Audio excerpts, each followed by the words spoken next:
കണ്ടോ? പ്രണവ് പൈസ കൊടുത്തു. ഇതാണ് പുത്തൻ പള്ളി. പ്രണവ് പൈസ കൊടുത്തു. ഞങ്ങൾ ഓട്ടോയിൽ നിന്ന് ഇങ്ങനെ ചാടി വന്നു. പ്രണവ് പൈസ കൊടുത്തിട്ടുണ്ട്. യെസ്, നമ്മളിനി ഡ്രസ് ചേഞ്ച് ചെയ്യാൻ വേണ്ടി പോവുകയാണ്. ഇപ്പം എവിടെ ചോദിക്കുക?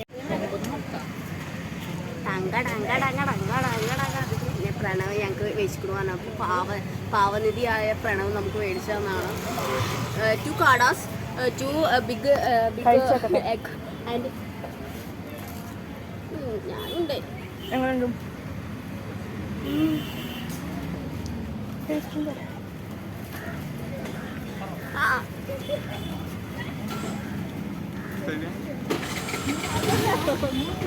എങ്ങനെയുണ്ട്? എങ്ങനെയുണ്ട്? എങ്ങനെയുണ്ട്? എങ്ങനെയുണ്ട്? ഷൂട്ട് കഴിഞ്ഞിട്ടോ ഞങ്ങളിപ്പോൾ വടക്കേ സ്റ്റാൻഡിലേക്ക് പോയിക്കൊണ്ടിരിക്കുകയാണ്. അവിടെ എത്തിയിട്ട് നമുക്ക് ബസ്സിൽ